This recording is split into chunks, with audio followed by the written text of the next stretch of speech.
नमस्कार, news capital express देख रहे हैं आप। मैं हूं आपके साथ गुंजन। कांग्रेस नेता अनिल शास्त्री ने पत्रकार वार्ता कर बताया कि जिस तरह से ईडी सीबीआई का दुरुपयोग हो रहा है, देश में मोदी सरकार में ज्यादा तेजी से बढ़ा है।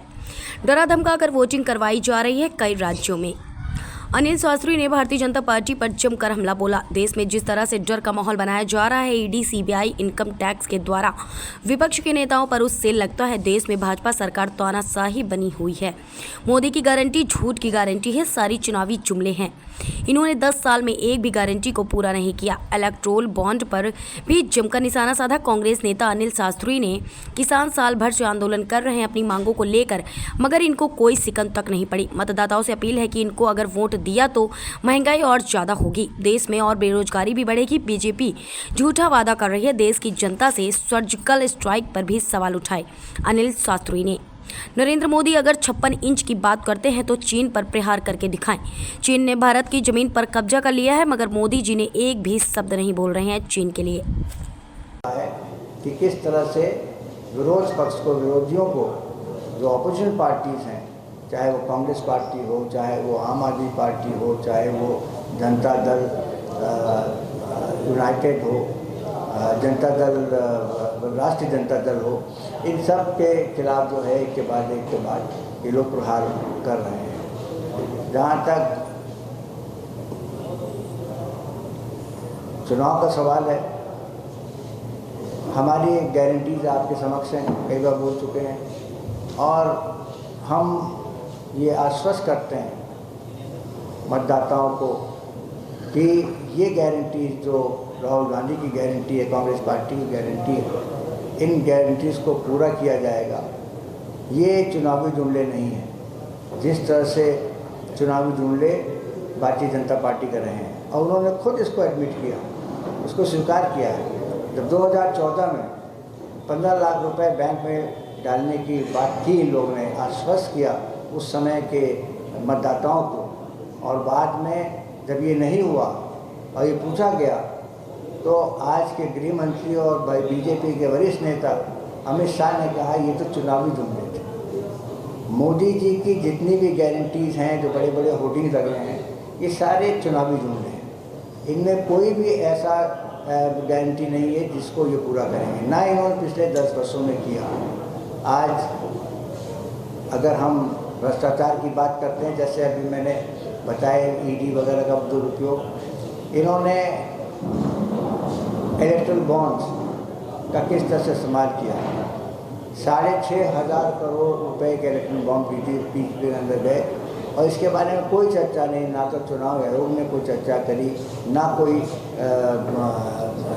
इनके जो सहयोगी दल हैं उन्होंने कोई बात की, ना भारतीय जनता पार्टी के अंदर बात। 6,500 करोड़, और उसको भी छुपा के रखा गया, ये बताया नहीं। अगर जब तक सुप्रीम कोर्ट ने नहीं कहा होता तो ये पता भी नहीं चलता कि 6,500 करोड़ रुपये इनके पास गए, और इसमें बिल्कुल चुप भी ये साथ लेते हैं।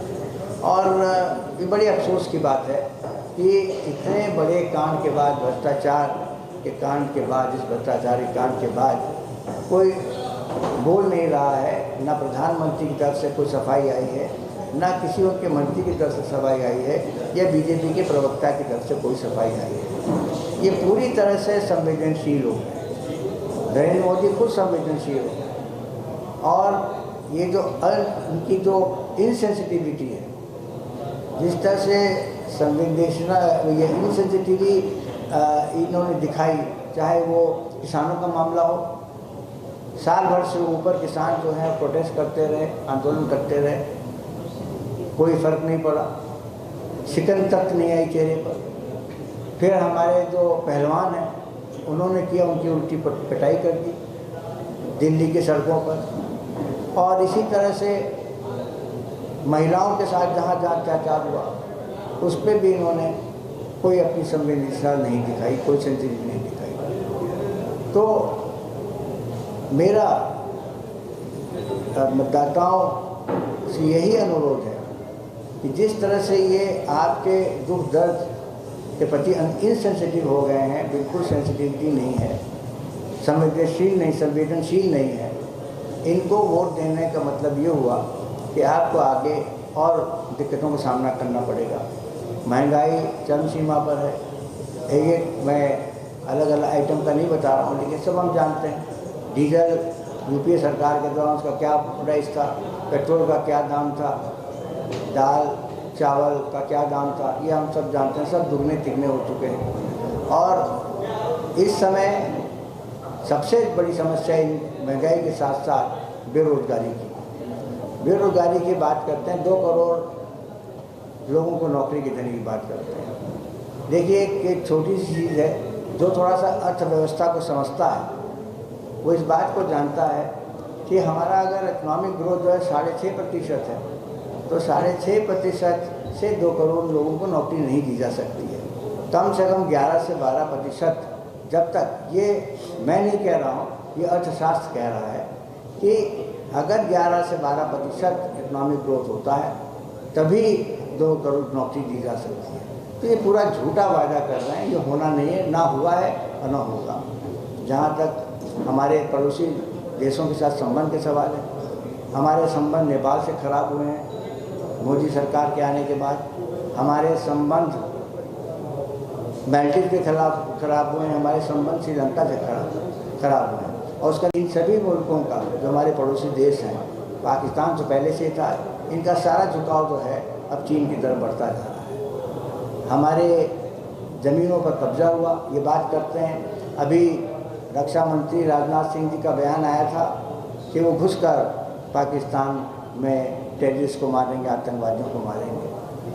और ये भी जुमला कई दिनों से सुनने को मिला। अगर घुस के मारने की बात है तो उनको सीखना चाहिए इंदिरा गांधी से, जिस तरह से उन्होंने बांग्लादेश को 1971 में आज़ाद कराया। उनको सीखना चाहिए लाल बहादुर शास्त्री से, जो 1965 में हमारी फौजें लाहौर तक बढ़ी थी और लाहौर पे जाके तब वहाँ पर इच्छगल किनार पर उन्होंने कब्जा किया, अपना तिरंगा झंडा फहराया। तो इस तरह से उल्टा बल्कि ये हो रहा है कि चीन ने जो है हमारे ज़मीनों पर कब्जा किया है। लद्दाख में उनका कब्जा है, अरुणाचल प्रदेश में उनका कब्जा है। अरुणाचल प्रदेश को तो वो चीन का हिस्सा मानते हैं और वहाँ पे स्टेपल वीज़ा देते हैं। और साथ ही अरुणाचल प्रदेश के जगह जगहों पे जो शहर हैं, जो गांव, उनका नाम भी बदल दिया गया है। अगर हिम्मत है नरेंद्र मोदी का तो बीजिंग का भी नाम बदल दें, हिम्मत हो नरेंद्र मोदी का तो शंघाई का नाम बदल दें, वो नहीं कर सकते। और हमें उनके साथ जो है पूरी, जो हम उनसे इंपोर्ट करते हैं, आयात करते हैं, हज़ारों करोड़ रुपए अभी भी आयात होता है। हमारी अपनी इंडस्ट्रीज पे उस पर आघात पहुंच रहा है, खतरा पहुंच रहा है, लेकिन हमारा उनके साथ पूरा व्यवहार चल रहा है, उस पर कोई रोक नहीं है, कोई रोक नहीं है। तो जब चीन का सवाल आता है तो मेरा ऐसा मानना है कि नरेंद्र मोदी जी को हिम्मत दिखानी चाहिए। अगर वो अपने आप को 36 इंच के सीने की बात करते हैं तो हिम्मत दिखानी चाहिए। 56 इंच की बात करते हैं, 36 इंच तो बहुत, 56 इंच की बात करते हैं, तो उनको जो है चीन पर प्रहार करना चाहिए। मैं ये नहीं कह रहा आप लड़ाई लड़ें, प्रहार करें। एक शब्द नहीं आता है, एक कोई विदेश मंत्रालय का कोई प्रवक्ता है, वो जो है प्रोटेस्ट जाहिर कर देता है उनके एम्बेसडर के, एम्बेसी के समक्ष उनको बुला के, इससे ज़्यादा कुछ नहीं है। लेकिन नरेंद्र मोदी जी ने आज तक चीन पर या अरुणाचल प्रदेश के सिलसिले में कभी भी एक शब्द नहीं कहा है। हमारे जवानों को वहाँ मारा गया है, लेकिन उस पर कुछ हुआ नहीं है, सिवाय कि विदेश मंत्रालय का कोई भी प्रवक्ता जो है वो जाके उसको कंडेम कर देता है और उसके बाद बात ख़त्म हो जाती है। आज हमारे देश की एक समय इज्जत और सम्मान का सवाल उठता है इस चुनाव को मद्देनजर रखते हुए। हमारे देश ने हमेशा जो है, बल्कि पूरी दुनिया में भारत के लोकतंत्र की दुहाई दी जाती है। आज भारत जो है दुनिया का सबसे बड़ा लोकतांत्रिक मुल्क है, सबसे बड़ा लोकतांत्रिक, largest democracy in the world, जहाँ पे जो है 100 करोड़ लोग वोट देते हैं। कहीं ऐसा होता नहीं है। तो ऐसे इस तरह का जो हमारा सम्मान है, वो सम्मान इज्जत को ठेस पहुँची है। क्योंकि आपने देखा कि अमेरिका के हमेशा जो है बड़ी दोस्ती मोदी जी कर रही हो, हमेशा, चाहे वो बैरक ओबामा रहे हों या डोनाल्ड ट्रंप रहे हों, रॉब बाइडेन रहे हों, वो सबको जो है अपना दोस्त मानते हैं और यही कहते हैं कि ही इज़ माई फ्रेंड। और उन्होंने तो बीजिंग के राष्ट्रपति जिनपिंग को भी कहा था जब गुजरात बुलाया था पिछले चुनाव से पहले, और उन्होंने कार्रवाई नहीं की थी कोविड की, सिर्फ इसलिए कि वो उनको आमंत्रित किया गया था, उनका कार्यक्रम था गुजरात में, जो मोटरा जिसको अब वो मोदी स्टेडियम कहते हैं, वहाँ उनका कार्यक्रम था। वो कार्यक्रम जब हो गया और मध्य प्रदेश की सरकार उन्होंने गिरा ली, उसके बाद उन्होंने लॉकडाउन किया। तो ये सब जो इस तरह की धांधलीबाजी और धोखाधड़ी हो रही है, इसलिए मैं यहाँ पे आया हूँ आपके बीच, आपके माध्यम से मैं अनुरोध करता हूँ, अपील करता हूँ मतदाताओं से कि इस खतरे को समझने की कोशिश करें। जिस तरह से जो आघात पहुँच रहा है हमारे लोकतांत्रिक व्यवस्था पर, ये हमारे और संविधान पर, ये हमारे लिए, हमारे भविष्य के लिए अच्छा नहीं है। और जो सम्मान, जो इज्जत हमारे देश की अभी तक रही है, उसको भी बड़ी ठेस पहुंची है। मैं भी अमेरिका गया था 2 महीने पहले, वहाँ पे भी लोग पूछ रहे, और जैसे मैंने कहा कि अमेरिका ने आपत्ति जताई, जर्मनी ने आपत्ति जताई, सभी हमारे मित्र हैं, लेकिन इन लोगों ने भी कहा। अब वहाँ पे हमारे प्रवक्ता, जो विदेश मंत्रालय प्रवक्ता, उन्होंने उसको कंडेम कर दिया। मुकेश जी, सबसे पहले तो मैं आभार व्यक्त करना चाहता हूँ मध्य प्रदेश कांग्रेस कमेटी का, जिन्होंने मुझे यहाँ भोपाल और मध्य प्रदेश के अन्य क्षेत्रों में प्रचार करने के लिए आमंत्रित किया है। ये मेरा सौभाग्य है कि मैं यहाँ पे आपके बीच में हूँ। 2-4 बातें मैं करना चाहूँगा, और उसमें सबसे पहले जो मैं कहना चाहता हूँ ये कि जिस तरह से सरकारी एजेंसियों का, चाहे वो CBI हो, चाहे ED हो, चाहे इनकम टैक्स डिपार्टमेंट हो, जिस तरह से इनका दुरुपयोग होता आ रहा है मोदी सरकार के दौरान, पिछले कुछ दिनों में, कई वर्षों से हो रहा है, लेकिन चुनाव के आते आते इनका इस्तेमाल, इनका दुरुपयोग ज़्यादा तेज़ी से बढ़ा है, और हम चारों तरफ देख रहे हैं। ऐसा लगने लगा है कि जो भारतीय जनता पार्टी के साथ हैं वो स्वच्छ हैं, लेकिन जो विरोध में हैं वो सब भ्रष्ट हैं। और यही मैं समझता हूँ भारतीय जनता पार्टी का भ्रष्टाचार को वो प्रमाणित करती है, इसका एक प्रमाण है। मैं ये कहना चाहता हूँ कि जिस तरह से इन एजेंसियों का इस्तेमाल हो रहा है और डरा धमका के क्रॉस वोटिंग कराई जा रही है, डिफेक्शन कराया जा रहा है। हिमाचल प्रदेश में हमने देखा किस तरह से कांग्रेस के कैंडिडेट को वहाँ हराया गया क्रॉस वोटिंग करके। हमने महाराष्ट्र में देखा कि किस तरह से एक चुनी हुई सरकार को, चलती हुई सरकार को गिरा के शिवसेना के माध्यम से, शिवसेना को छोड़ के, NCP को तोड़ के उन्होंने अपनी भारतीय जनता पार्टी ने सरकार बनाई। और ताज्जुब की बात यह है कि वही अजीत पवार, वही छगन भुजबल जी, जिनके खिलाफ इंक्वायरी चल रही थी, केसेस चल रहे थे, भारतीय जनता पार्टी में शामिल होने के बाद या उनको सहयोग देने के बाद वो सब ठीक हो गए। सारी जितने भी केसेस थे वो सब विड्रॉ कर लिए गए। मेरा कुछ नहीं हुआ, तो आज हमारी जो है बेइज्जती हो रही है पूरे विश्व में। और ये तभी ठीक हो सकता है कि कांग्रेस की नेतृत्व की सरकार आए। मुझे पूरा विश्वास है। एक तो उन्होंने इस बार इसको इतने चरणों में कर दिया, तब लंबा खींच दिया, मुझे समझ नहीं आता है।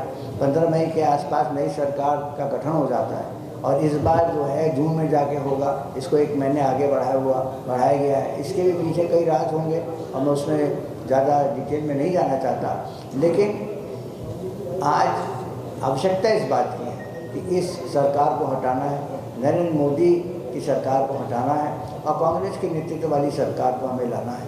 और मैं जो कि समय भोपाल में हूँ, तो मैं भोपाल की जनता, मतदाताओं से भी अनुरोध करूँगा, अपील करूँगा आपके माध्यम से कि हमने जो कैंडिडेट दिया है अरुण कुमार श्रीवास्तव, इससे बेहतर कैंडिडेट को हो नहीं सकता था, कोई उम्मीदवार हो नहीं सकता था। ये ज़मीन से बिल्कुल जुड़े हुए व्यक्ति हैं, एक ऐसे नेता हैं। इनकी माँ गुंजला श्रीवास्तव जी भी का बहुत योगदान रहा राजनीति में और अपने जनता की सेवा में हमेशा वो लगी रही।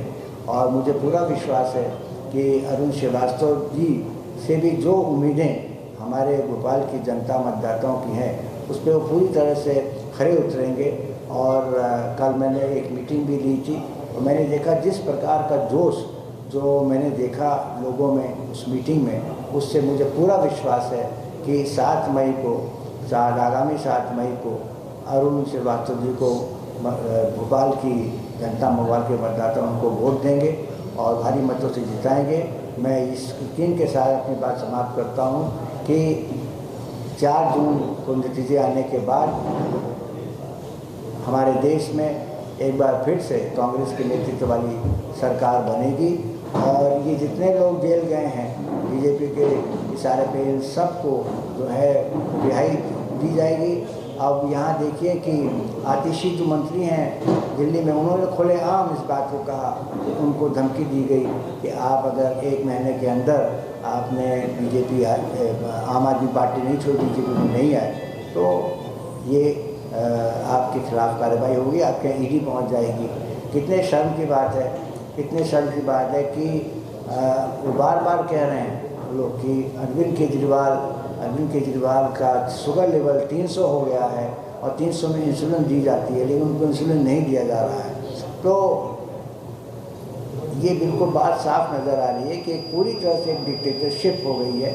और जो नरेंद्र मोदी चाहते हैं वो ना केवल सरकारी कर्मचारी अधिकारी बल्कि उनके पार्टी के भी लोग बड़े बड़े, चाहे वो राजनाथ सिंह हो, चाहे उस सीतारमन हो, चाहे एक्सटर्नल अफेयर्स मिनिस्टर हो, चाहे नितिन गडकरी हो।